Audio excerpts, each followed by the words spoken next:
Hello and welcome to the Street Crime Australia YouTube channel. Please don't forget to like, share, comment and subscribe. Today we're going to look at the murder of Anita Cobby. Anita Lorraine Cobby was born on the 2nd of November 1959 and was a 26-year-old Australian woman from Blacktown, New South Wales. She was kidnapped whilst walking home from Blacktown railway station just before 10 p.m. on the 2nd of February 1986 and was subsequently sexually assaulted and murdered. 2 days after being reported missing, Miss Cobby's body was discovered on a farm in Prospect. Investigations led to the arrest of 5 men who were later convicted of her abduction, rape and murder on the 10th of June 1987 and each sentenced to life imprisonment without the possibility of parole on the 16th of June 1987. At her time of the killing, Miss Cobby sustained multiple knife wounds and lacerations from barbed wire. Her death was a result of a slit throat. The murder received widespread media coverage. It was condemned and brought a lot of attention.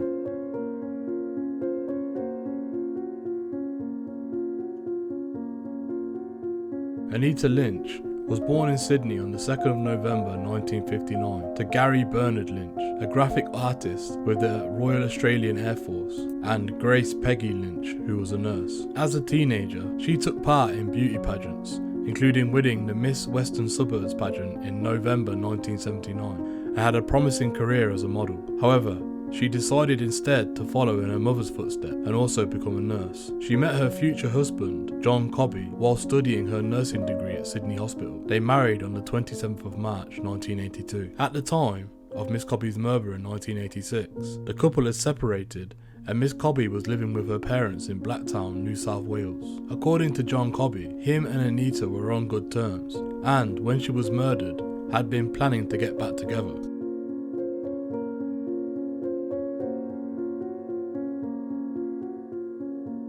Cobby worked in Sydney and commuted daily from her home in Blacktown. On the day of her murder, she finished work at Sydney Hospital at 3 p.m. and met friends for dinner in a nearby Redfern. Miss Cobby then caught a train from Central Railway Station to Blacktown Station. Arriving at Blacktown, she would usually ring her father, who would pick her up. On the day of her death, she had most likely decided to walk home after finding the phone to be out of order and no taxis available at the taxi rank. Aside from her killers, only 2 witnesses see Miss Cobby after she left the train station. Miss Cobby was walking alone from the station along Newton Road, Blacktown, around 10 p.m. when a gang of 5 men drove up alongside her and stopped their stolen white HT Holden Kingswood. 2 men leapt from the car and dragged her inside the vehicle as she kicked and screamed. A 13-year-old boy, his younger sister, and her mother heard someone screaming from their house directly opposite and had gone outside in the time to see Miss Cobby forced into the attackers' cars. The boy ran across the road to help, but the car drove off before he reached it. Returning home, he telephoned the police to report what he had seen. A few minutes later, their neighbour and his girlfriend arrived home and, after being told about the abduction, drove off to search for the car. They eventually drove down Reen Road, now known as Peterbrook Drive, Prospect, and stopped by the now empty Holden, where a man used a spotlight to search for adjacent padlock. Seeing nothing in the padlock and believing the car he was looking for was a different model Holden, he returned home, because later stated that they had hidden in the long grass to avoid the spotlight and waited for the man to leave. Once inside the car on Newton Road, Miss Cobby had been offered to strip off her clothes but refused, begging her attackers to let her go. She saying that she was married and was also menstruating at the time. Her attackers punched Miss Cobby repeatedly, breaking her nose, both cheekbones, before forcing her to perform fellatio on all 5 men. The attackers then drove to a service station to purchase fuel using money stolen from Miss Cobby's purse. Miss Cobby was then driven down to Reen Road to the secluded paddocks while being held down in the car, raped repeatedly, and being continually beaten by her 5 attackers. They then dragged the then brutally beaten Miss Cobby into the padlock along the barbed wire fence, where they then dumped her and continued to sexually and physically abuse her for some time.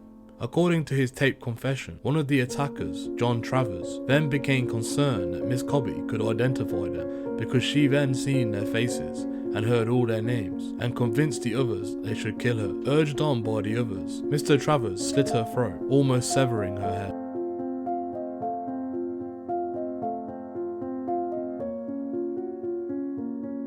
When Miss Cobby did not return home, her family initially thought that she was staying overnight with a friend, but after learning that she had failed to appear for work the next day, they reported her missing on the 3rd of February. On the morning of the 4th of February, her naked body was found in the paddocks by the farmer investigating his cows, what were milling around. Miss Cobby's body was initially identified by her distinctive wedding ring, which was still on her finger when she was found. Her estranged husband, John, was initially suspected of the murder, but was quickly cleared. The Australian public reacted with anger upon hearing the details of Miss Cobby's murder. On the 6th of February, the NSW state government posted an Australian $50,000 reward for information leading to the capture of Miss Cobby's killers. Also on the 6th of February, morning radio host John Laws obtained a leaked copy of Miss Cobby's autopsy report, which contained explicit details of her injuries, and read it live on air, both shocking and galvanising the public sentiment. In a 2016 interview with 7 News, Mr. Laws said he did it because he felt the general public ought to know, and that it incited anger in the public that murders like this were happening and weren't being given the full details. On the 9th of February, police reenacted Miss Cobby's movement on the night of her disappearance, in the hope of jogging the memories of some travellers or others who might have seen her. Constable Debbie Wallace wore similar clothing to Miss Cobby and travelled the 9:12 p.m. train to Blacktown with passengers and showed them photos of Miss Cobby, whilst Miss Wallace walked the length of the train during the journey. Following a tip-off from the police informant regarding the stolen Holden, police started searching for Mr. Travers, Michael Murdoch, and brothers Lee, Michael and Gary Murphy after they discovered that some of them had a history of violence and that Mr. Travers had a reputation for carrying a knife. On the 21st of February, police arrested Mr. Travers and Mr. Murdoch at the home of Mr. Travis's uncle and Les Murphy at Mr. Travis's own house. Mr. Murdoch and Mr. Murphy were charged with the offences relating to the stolen cars and released on police bail. Mr. Travers, who admitted he had a stolen car, made a conflicting statement about the murder and was detained in police custody. Whilst in custody, he requested that a friend be called so he could bring him cigarettes. The phone number was handed to the investigating police, who contacted the friend, a woman. The woman, Mr. Travis's aunt, eventually dubbed Miss X, agreed to help with the investigation and met with the officer and gave him details of Mr. Travis's background. Miss X was subsequently sent back in to talk to Mr. Travers, agreeing to hide a recording microphone device in her bra while she visited him in his cell and was able to obtain a confession. Miss X went to Mr. Murdoch's home whilst wearing a concealed recording device to capture his statements on tape as well. Eventually, 5 men were arrested and charged with the murder. Police were praised for their quick response in capturing all the suspects involved. In total, 22 days had elapsed from the time of the murder to the time all the suspects were taken into custody.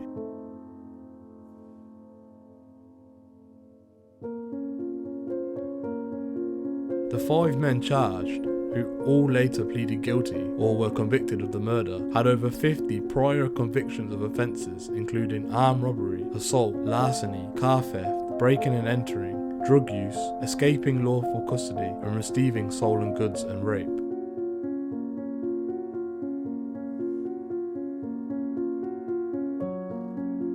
John Raymond Travers, considered the ringleader of the gang, was raised in poverty in Blacktown, the oldest of 8 children from an unmarried teenage parents. By the age of 14, he was already an alcoholic and was expelled from high school during year 10 for being continually disruptive to other students. Beyond schooling, Mr. Travers held a few jobs and relied mostly on unemployment benefits as a source of income. He was eventually committed to Boys Town, a juvenile detention facility, by his mother. His father, with whom he never shared a close relationship, left the house in 1981. Finding it difficult to support the family, Mr. Travers relied on a crime to provide food, stealing animals such as chickens and ducks from nearby households. The health of Mr. Travers' mother eventually deteriorated, and he and his siblings were sent to live with foster families while she was hospitalised. Mr. Travers had a history of violent sexual behaviour and bestiality. Witnesses have recounted that on several occasions he had brought a live sheep for a barbecue and slit the animal's throat as he sodomised it, before roasting its carcass on a spit.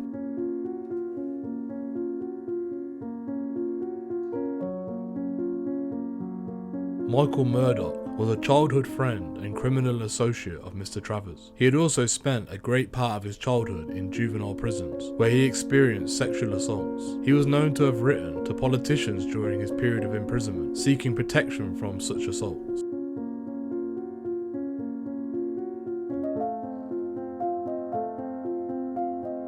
Michael, Gary and Les Murphy, 3 brothers from a family of 9 children, were also accused of the crime. Michael, aged 33, was the eldest of the 9 Murphy children. He was sent to live with his grandmother when he was 12 years of age. Gary Murphy was aged 28. He had a hearing impairment and it affected his schooling, so he left early to seek work. He was noted as being an able and willing worker before the crimes. Gary's strong interest in cars led him facing several car-related charges in the years preceding the murder. He was known to have a very violent temper. Les Murphy was aged 22 and was the youngest of the Murphy children and was known as having the worst temper.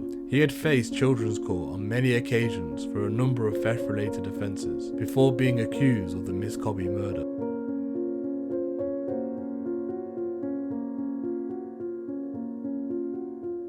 The trial began in Sydney on the 16th of March 1987. Before the proceedings began, Mr. Travers changed his plea to guilty. Sydney newspaper The Sun published a front page story on the day the trial began, carrying the headline, "Anita Murder Man Guilty," alongside a large image of Mr. Travers. The news story also referred to Michael Murphy as an unemployed prison escapee of no fixed address. Another story in the same paper detailed Mr. Murphy's criminal convictions and his recent escape from Silverwater Correctional Centre, where he was serving a 25-year sentence for a string of burglaries and thefts. The jury was discharged due to the potentially prejudicial information published about Mr. Murphy. According to the medical examiner's report, Miss Cobby's body showed extensive bruising on her head, breasts, face, shoulders, groin, thighs and legs consistent with a systematic beating, including a blow of considerable force to the right eye. She also had lacerations on her hips, thighs and legs from barbed wire, several cuts to her neck,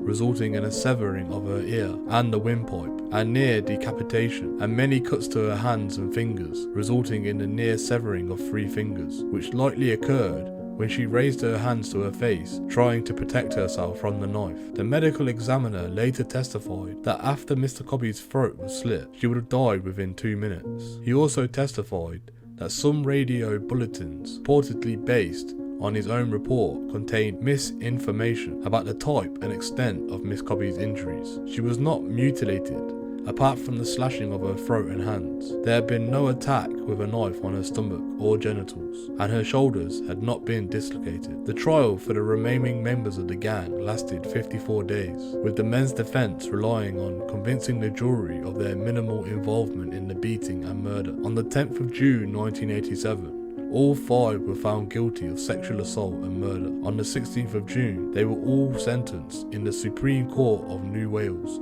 to life imprisonment plus additional time without the possibility of parole. Justice Alan Maxwell described the crime as one of the most horrifying physical and sexual assaults. This was a calculated killing done in cold blood. The executive should grant the same degree of mercy they had bestowed upon their victim.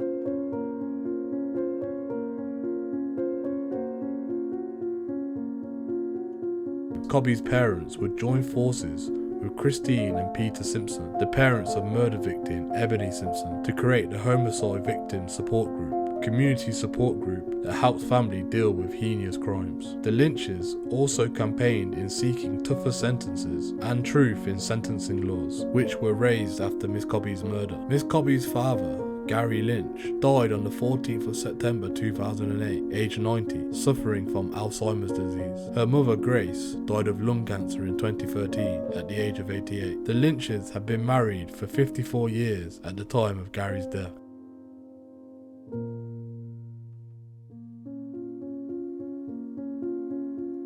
As of 2021, John Travers was housed in Wellington Correctional Centre in maximum security. In 1988, he was transferred to Maitland Gaol and was housed there until 1992, when he was transferred to Goulburn Correctional Centre. In 1996, he and another inmate were being transported from Goulburn to Long Bay Hospital and Long Bay Correctional Complex when they attempted to escape from the prison van by hacksawing through and kicking off the back door. When the attempt was noticed, the van pulled over at the Borough Police Station and the 2 were arrested and charged. Mr. Travers was regularly kept in protection at Goulburn because he was often involved in bloody fights with other inmates and threatening prison staff. From 2005 to 2015, Mr. Tavers was housed in Lithgow Correctional Centre. Mr. Tavers was eventually transferred to Wellington Correctional Centre. Michael Murphy was housed in Long Bay Correctional Complex in maximum security. In 1988, Michael was housed alongside his brother Gary in the newly built Special Protection Unit in Long Bay Correctional Complex.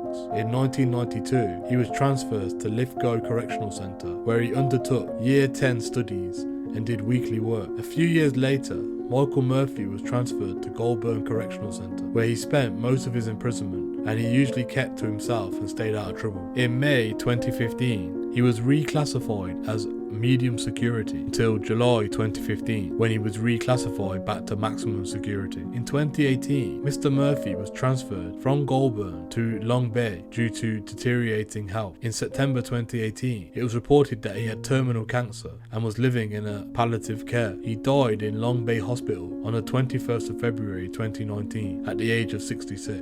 As of 2021, Gary Murphy was housed in Goulburn Correctional Centre in maximum security. In 1988, he was housed alongside his brother Michael Murphy in the newly built Special Protection Unit in Long Bay Correctional Complex.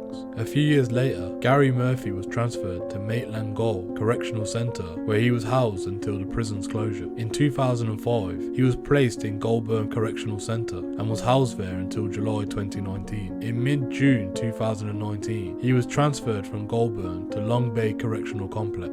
On the morning of the 25th of July 2019, he was severely beaten by several other prisoners in the shower block of Wing 10 in Long Bay and was transferred to the hospital in critical condition. On the 23rd of August 2020, it was revealed by the Daily Telegraph that Mr. Murphy at some point had been moved back from Long Bay to Goulburn. As of 2021, Les Murphy was housed in Goulburn Correctional Centre in maximum security. There was a long list of associates in the Goulburn Centre he was not allowed to have contact with. In 2005, he got into trouble for failing a urine test. As of the 23rd of August 2020, it was revealed by the Daily Telegraph that Mr. Murphy was still serving his sentence at Goulburn. Michael Murdoch was formerly a maximum security inmate at Goulburn Correctional Centre until December 1999, when he was reclassified to medium security and transferred to Bathurst Correctional Complex. In 2002, Mr. Murdoch was reclassified as maximum security and transferred to Lithgow Correctional Centre. After the death of Michael Murphy, as of the 22nd of February 2019, NSW Corrective Services confirmed that 4 other offenders were still alive and they were serving their life sentences in various maximum security correctional centres across New South Wales, but it could not be revealed where they were currently being housed.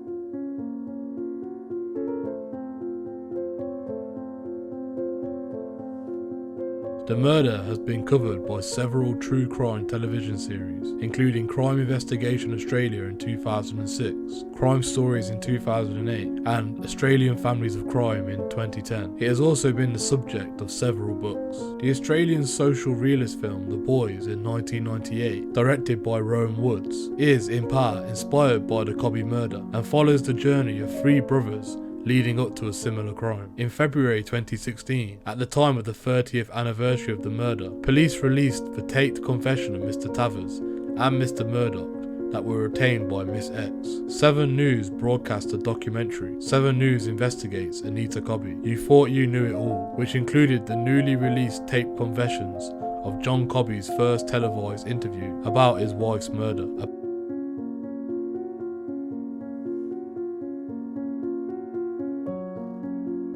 Park in Sullivan Street, Blacktown, was named Anita Cobby Reserve in memory of Miss Cobby. Thank you for joining us today. What are your opinions on the crimes committed by the 5 men who attacked Miss Cobby? Do you think life without parole was a sufficient sentence, or is there something more that you think should have been done? Please let us know what you think in the comments below. Join us today. If you enjoyed this content, please don't forget to like and share. And if you're new to the channel and you want to see more Street Crime Australia content, please don't forget to subscribe and hit that bell button so you can join us on the next video. Thank you for joining us, and until next time, stay safe.